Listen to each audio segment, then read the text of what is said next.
दोस्तों, अगर आप भी ऐसे नज़ारों के शौकीन हैं और ऐसे ऐसे दृश्य देखना चाहते हैं तो पोसिद्धा ट्रैवलर को सब्सक्राइब कर लें अगर पहले नहीं किया हुआ हो, और बेल आइकन जरूर दबा लें ताकि आपको ऐसे ऐसे सुंदर वीडियो मिल सकें। और दोस्तों, जो आप वीडियो देख रहे हैं, एक मेरी अधूरी ख्वाहिश है, क्योंकि मैंने 4 बार एक प्लान को ट्राई किया है और मैं चारों बार फेल रहा हूँ, परंतु मैं जाऊंगा ज़रूर। ये बर्फ़ के गोले और यहाँ 10-12 फीट ऊंची बर्फ़ की दीवारें, ये जो आप देखना चाह रहे हैं, तो चैनल को एक बार ज़रूर सब्सक्राइब कर लें। ऐसे ऐसे दृश्य आपको जीवन में शायद ही देखने को मिलेंगे। मेरी अधूरी ख्वाहिश जो है वो लद्दाख यात्रा की है। दोस्तों, ये दीपक ताल है और ये सूरज ताल है।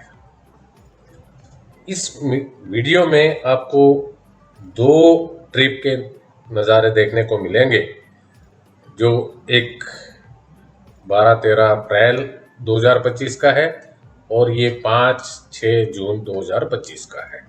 6 जून 2025 आपकी स्क्रीन पे आप वीडियो देख रहे हैं, और जहाँ इतने घनी बर्फ़ की दीवारों के बीच में से मैं अपनी गाड़ी को लेके जा रहा हूँ और मज़ा आ रहा है।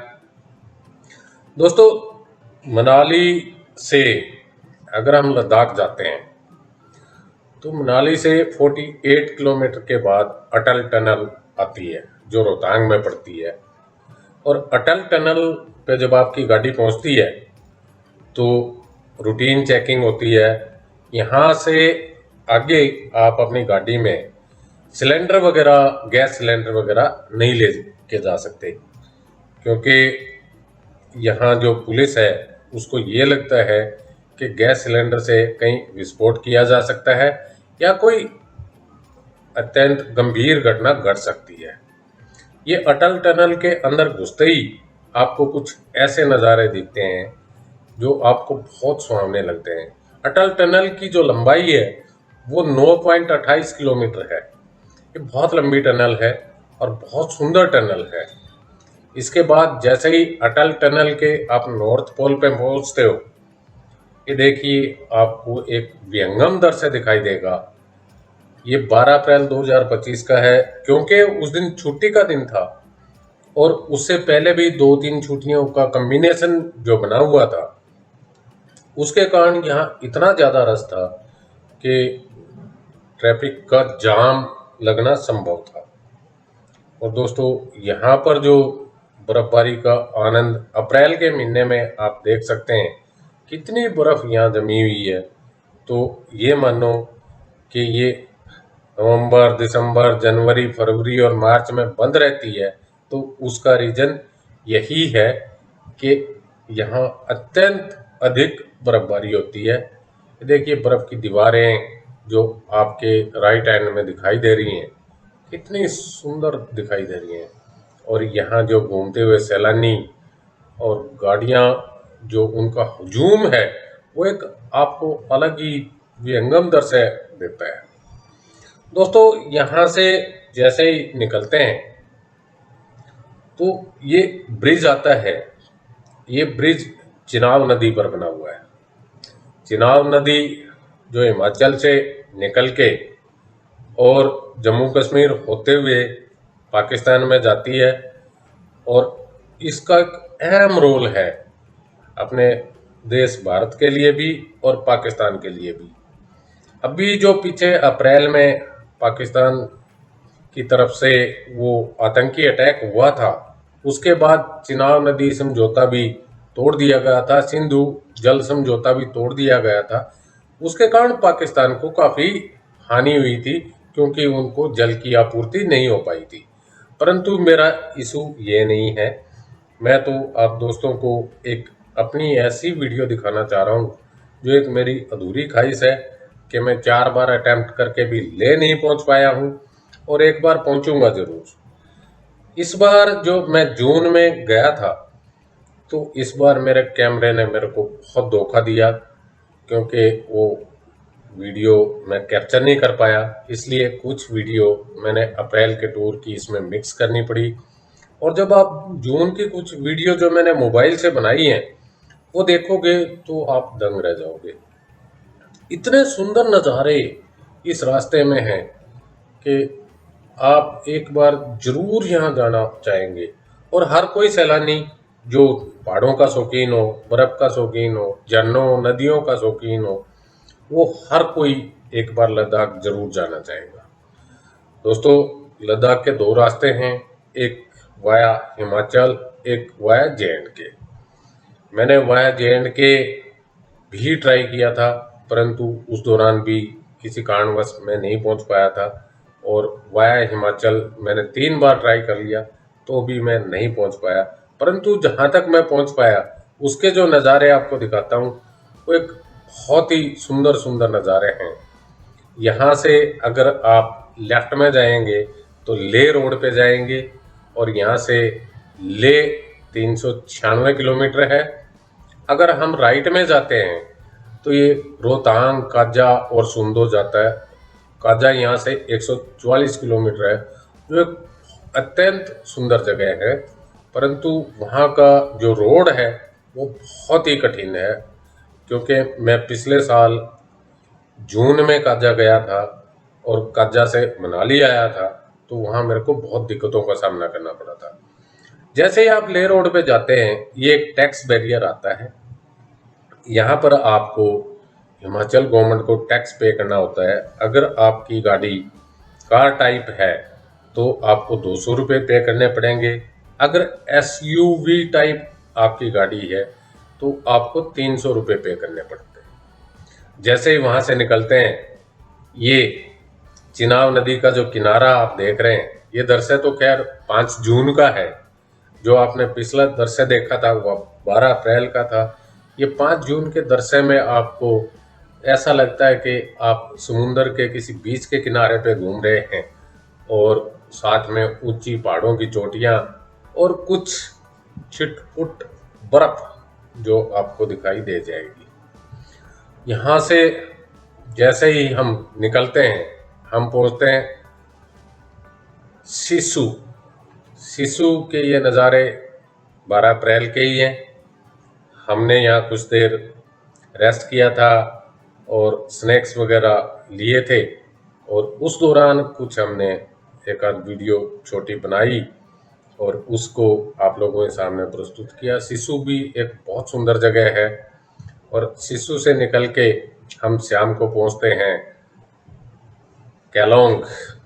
केलोंग एक बहुत ही सुंदर जगह है, जैसे आप अपनी आंखों के सामने देख ही रहे होंगे। हमने नाइट स्टे यहाँ करने का प्रोग्राम बनाया, इसलिए नाइट स्टे से पहले मैंने कुछ वीडियो यहाँ बनाई।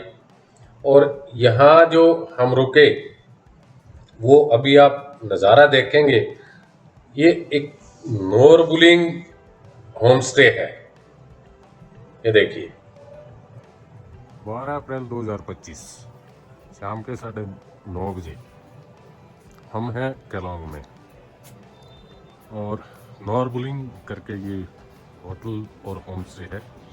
यहाँ हम रुके हुए हैं। टेम्परेचर अभी -2 है और रात की प्रेडिक्शन -5 तक की है। बहुत अच्छा होम स्टे है। उनका किचन भी हमने देखा, बहुत अच्छा है। हालांकि इजाज़त नहीं होती, बहुत अच्छा है उसको देखा। पर मैं एक बात बता दूँ, खाना हमारा लग चुका है और गर्म खाना लीजिए है, और 2 साथी हमारे नीचे हैं। और यहाँ आपको कैसा फील हो रहा है कुलदीप भाई? कूल कूल कुल -2 और मतलब खाने की टेबल पे बैठने की हिम्मत नहीं हो रही हमारी। तो थोड़ा नज़ारा कुलदीप भाई दिखाएंगे। और हमने पूरा गर्म कपड़े कवर कर रखे हैं। कुलदीप की जैकेट थोड़ी सी हल्की रहेगी, और ये अभी खरीदने की सोच रहे थे, और हम जब रास्ते में जाएंगे तो ये फिर खरीदेंगे। पर ये इनकी लाइटिंग और ये सिस्टम है रेस्टोरेंट का, ये होटल होम स्टे जो भी गए बहुत अच्छा लगा हमें। इस टूर का आनंद आ रहा है अभी तो। बाकी सुबह बताएंगे। इस बेहतरीन नाइट स्टे के बाद हमने सुबह कुछ नज़ारे यहाँ के कैप्चर किए अपने मोबाइल में, और वो आपके सामने प्रस्तुत है। बहुत ही सुंदर शहर है केलोंग, सीढ़ी नुमा बसा हुआ है और बहुत अच्छा लगता है। नाइट स्टे बहुत बेहतरीन रहा, और उसके बाद हमने नज़ारे कैप्चर करके और हम अपने डेस्टिनेशन के लिए, लेह के लिए निकलते हैं। और जैसे ही हम केलोंग से निकलते हैं, हम पहुंचते हैं जिस्पा। जिस्पा भी एक बहुत ही सुंदर हिल स्टेशन है। यहाँ आपको रहने की, खाने की कोई दिक्कत नहीं आएगी। बहुत ज़्यादा home stay, hotel, camp house वगैरह, टेंट हाउस, कैंप हाउस, ये अलग अलग चीज़ें होती हैं, ये आपको मिल जाते हैं और बहुत ही वाजिब दरों पे आपको यहाँ मिल जाते हैं। खाने के बारे में मैं बता दूं, हिमाचल में बहुत ज़्यादा दिक्कत नहीं होती। हमें बाद में पता चला कि अभी लेह के लिए रास्ता खुला नहीं है। अगर खुला होता है तो यहाँ बहुत ज़्यादा रौनक होती है। अब भी रौनक कम नहीं है, बहुत बढ़िया रौनक है। हम जिस्पा की रौनक को देख ही सकते हैं, आपके सामने कितना बढ़िया नज़ारा है। और यहाँ रोड साइड में होम स्टे, होटल बहुतायत में मिलते हैं और आपके मनमाने दरों पे ही मिल जाते हैं। कोई ज़्यादा बहुत महंगे नहीं होते कि आप रुक ही नहीं पाए। और साइड के नज़ारे तो आप देख ही सकते हैं। ये 12 अप्रैल का ही है नज़ारा, 13 अप्रैल का, सॉरी, 12 अप्रैल का नाइट से तो हमने केलोंग में किया था। ये 13 अप्रैल का नज़ारा है। कितना सुंदर नज़ारा आप अपने स्क्रीन पे देख पा रहे हैं सामने। और मैं आपको एक बढ़िया बात बता दूं कि रोड की क्वालिटी इतनी सुंदर है कि आप देखते रह जाओगे। इतने घने पहाड़ों में और इतने अच्छे रोड। हम जिस्पा को पार करते हुए पहुंचते हैं स्टिंगरी। यहाँ एक मिलिट्री कैंप भी है और बहुत बढ़िया कैंप है और बहुत अच्छी जगह है स्टिंगरी भी। यहाँ भी आपको रुकने के लिए व्यवस्था हो सकती है अगर आप चाहें तो। जैसे ही हम स्टिंगरी पार करेंगे, हम एक अद्भुत नज़ारे पे पहुंचेंगे जो इस रूट पे अभी तक जिसको देखने के लिए हम तरस रहे थे, वो अद्भुत नज़ारा हमें स्टिंगरी पार करके मिलता है। और ये देखिए, वो नज़ारा आपकी आंखों के सामने है। यहाँ दारचा से 5 किलोमीटर पहले रोड साइड में इतनी बर्फ। ये 13 अप्रैल 2025 का नज़ारा है और यहाँ हम कुछ देर रुके हैं और यहाँ फोटोग्राफी, वीडियोग्राफी की है और इस नज़ारों के अंदर अपने आप को समाहित किया है। और आप लोगों को दिखाने के लिए ये एक छोटे से क्लिप मैंने इसमें डाले हैं। और ये नदी के बीच में जो एक पहाड़ों का दृश्य दिखाई दे रहे हैं ना, ये अलग ही दृश्य दिखाई दे रहा। और यहाँ मेरे दोस्त संदीप अटवाल और कुलदीप, वो अपने हुक्के के जुगाड़ में थे। जैसे हम यहाँ से निकलते हैं, आगे हमें इस रूट का, मनाली ले हाईवे का सबसे लंबा ब्रिज देखने को मिलता है। ये इस रूट पे सबसे लंबा ब्रिज है जो चिनाब नदी पे ही बना हुआ है और इतना सुंदर ब्रिज है कि आप इसको देखते रह जाएंगे। दोस्तों, मैं आपको बता दूं कि ले जाने के लिए हर एक जो पहाड़ी क्षेत्रों में घूमने का इच्छुक इंसान होता है, वो तरसता है। और चाहे वो देश के किसी भी एक क्षेत्र से हो, एक बार घुमक्कड़ जो इंसान है वो लेह की यात्रा करने का शौकीन जरूर होगा, क्योंकि वहाँ अद्भुत अद्भुत नज़ारे देखने को मिलते हैं। और उससे पहले अगर रास्ते के नज़ारे देखें तो आप उनको ही देख के मंत्रमुग्ध हो जाते हैं। ये देखिए, आपके सामने जो नज़ारा है, ये इस रूट का सबसे लंबे पुल का नज़ारा है और आपके सामने ऊंची जो चोटी पहाड़ की है, ये पेड़ जो हैं इस पे लगे हुए जैसे किसी ने पेंटिंग की हो, इस तरह के पेड़ हैं। इन पेड़ का नाम मैं नहीं ढूंढ पाया और ये पेड़ बहुत ही सुंदर लगते हैं। जैसे ही हम पुल क्रॉस करके आगे दारचा पहुंचते हैं, यहाँ दारचा एक चेक पॉइंट है जहाँ हिमाचल पुलिस आपसे आपकी जानकारी लेती है। आप कहाँ से आए हैं, कहाँ जाना है, क्यों जाना है, वो आपकी गाड़ी का नंबर, आपके आधार कार्ड का नंबर, गाड़ी में जितने पैसेंजर बैठे हैं उनकी डिटेल लेती है और उसके बाद वो आगे जाने देती है। यहाँ इन्होंने हमारी डिटेल नोट की और बताया कि आप मैक्सिमम दीपक ताल तक जा सकते हैं, दीपक ताल से आगे रास्ता बंद है। हमने अपनी डिटेल यहाँ नोट कराई और नोट कराने के बाद इनको धन्यवाद कहते हुए हम आगे निकलते हैं अपने रूट पे। और आगे जो आप देखेंगे एक दारचा चौक जिसको बोलते हैं, ये दारचा चौक है। यहाँ से आप लेह की तरफ भी जा सकते हैं और जम्मू एंड कश्मीर की तरफ से जा सकते हैं। यहाँ से आप कारगिल होते हुए श्रीनगर वगैरह जा सकते हैं। यहाँ बहुत ही सुंदर सुंदर रोड बने हुए हैं। मैं हैरान हूँ कि इतनी जो कठिन जगह है उसमें ऐसे सुंदर रोड बने हुए हैं। यहाँ हम कुछ देर रुके और हमने कुछ फोटोग्राफी वीडियोग्राफी की। उनमें से कुछ का पार्ट आप देख ही पा रहे हैं। ये जेपी मिश्रा जी आपकी स्क्रीन पे मंडराते हुए और उसके अलावा ये कुलदीप और संदीप। और साइन बोर्ड जो आपका दिखा रहा है कि यहाँ से कारगिल कितना दूर है और लेह कितना दूर है, वो आपको दिखा रहा है। लेह यहाँ से 326 किलोमीटर है और कारगिल 400 समथिंग किलोमीटर है, जो आपको अपने स्क्रीन पे दिखाई दे जाएगा।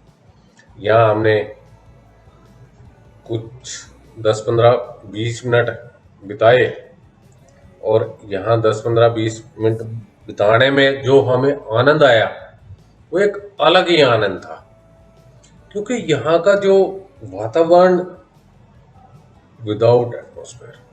कारगिल यहाँ से 480 किलोमीटर जैसे आपकी स्क्रीन पे आप देख पा रहे हैं, लेह 326 किलोमीटर है और बहुत ही सुंदर सुंदर रास्ते हैं और मेरे को इस दौरान बहुत अच्छा लगा। दोस्तों मैं बता रहा हूँ, ये मेरे जीवन का एक सबसे अहम वीडियो है और सबसे अहम बात यह है कि मैंने 2 टूर को मिला के एक वीडियो बनाया है। 2 टूर मैंने इसमें मिलाए हैं।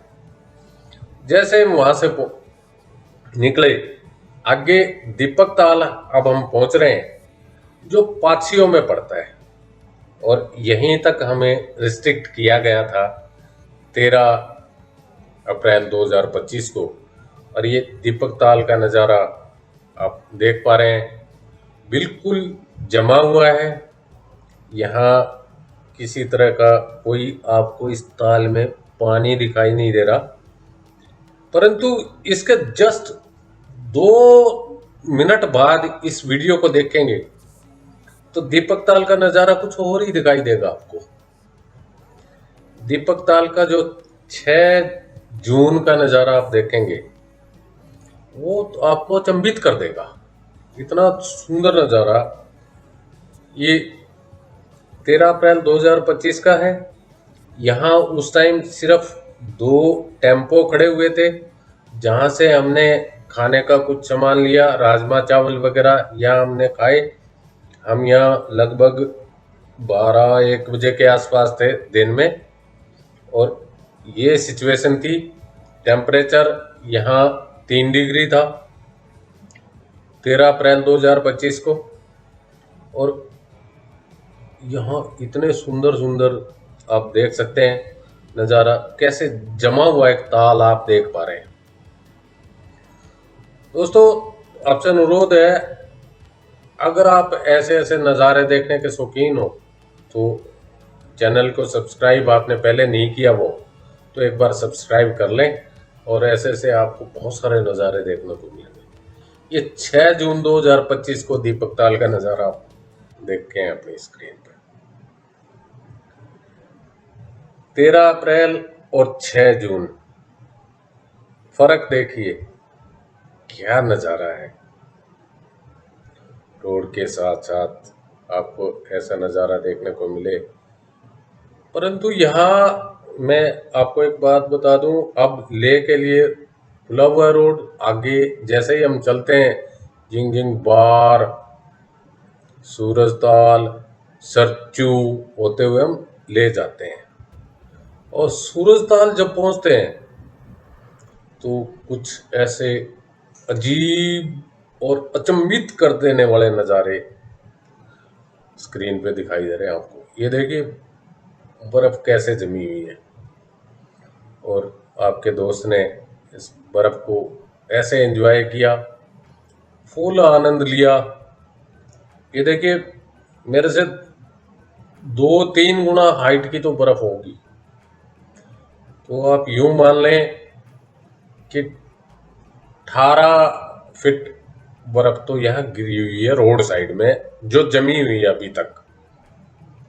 और जून का महीना है, जुलाई और अगस्त बारिश के महीने, सितंबर में यहाँ फिर बर्फबारी स्टार्ट हो जाती है।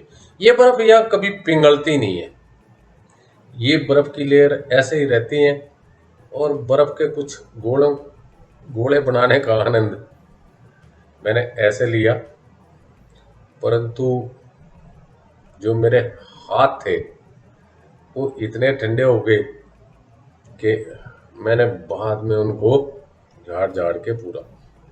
दोस्तों, आपसे फिर अनुरोध है कि अगर आप ऐसे नज़ारों के शौकीन हैं तो बैग पैक करो और ले के लिए ज़रूर निकलो। और साथ में एक और भी रिक्वेस्ट है, अगर ले जाओ तो वाया मनाली जाओ, ना कि वाया JNK, क्योंकि वाया मनाली के रास्ते इतने सुंदर हैं, आप रोड देख सकते हैं। उसके बाद जैसे ही सूरजताल पहुंचते हैं, ये नज़ारा देखिए आप, सूरजताल जमा हुआ 6 जून को।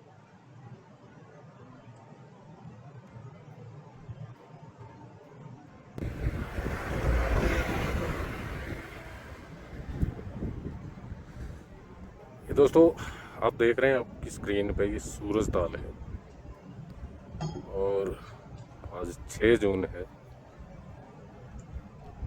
ये सरचू पास के रास्ते में लद्दाख वाले में, और आप इसको अभी जमा हुआ देख पा रहे हैं। इससे पहले मैंने आपको दीपक ताल दिखाया था, और ये सूरजताल है। यहाँ का नज़ारा इतना सुंदर है, ये चांदी सी बर्फ आपको चमकती दिखाई दे रही है। और ये देखें दोस्तों, ये देखिए कितना सुंदर नज़ारा है।